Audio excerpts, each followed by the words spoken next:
مشہور واقعہ آپ کے اذان میں ہے کہ ابو جہل نے یہ کہا تھا کہ اے محمد عربی، تو یہ جو سب کچھ کرتا ہے نا، یہ سب جادو ہے یہ۔ تو کہا کیا کروں، تم میری بات پہ یقین کر لو۔ کہا کہ بھائی کیونکہ ہم ادھر زمین پر ہیں تو آنکھوں پہ جادو کر دیتے ہو۔ کہا کیا کریں؟ اللہ کے نبی نے کہا کیا کریں میاں ہم؟ کہا اگر تم چاند کے 2 ٹکڑے کر دو تو ہم مان لو گے تم اللہ کے نبی ہو۔ کہا مان لو گے؟ کہا ہاں۔ کہا لا الہ الا اللہ کہو گے؟ کہا نعم نعم۔ کہا صحیح ہے۔ اب جو مورخین مفسرین نے لکھا کہ 14ویں کا چاند تھا، پوری آب و تاب کے ساتھ چمک رہا تھا۔ ہائے ہائے ہائے، نہ جانے کیا سماعت کر رہے ہیں۔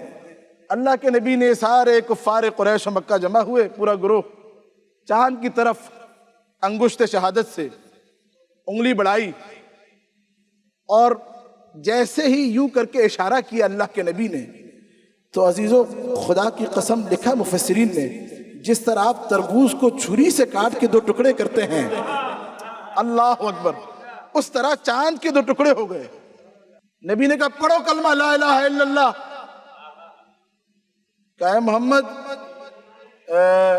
ہو سکتا ہے تم نے آنکھوں پہ ہمارے جادو کر دیا ہو، قافلہ آ رہا ہے شام سے، ہم ان سے صبح جا کے پوچھیں گے، اگر انہوں نے بھی وہی دیکھا جو ہم نے دیکھا تو پھر ہم مان لیں گے تم اللہ کے بھیجے ہوئے نبی ہو، رسول ہو، کلمہ پڑھ لیں گے۔ اگلے دن صبح گئے، شام سے جو قافلہ آ رہا تھا ان کے پاس جا کے کہا بھئی کیا دیکھا رات میں؟ کہا ہم راستے میں آ رہے تھے، ہم نے دیکھا چاند ویسے ہی 2 ٹکڑے ہوا جیسے تربوز کو کاٹ کے بیچ سے 2 ٹکڑے کر دیا جاتا ہے۔ صلوات پڑھیے محمد اور آل محمد، صلی اللہ علیہ محمد۔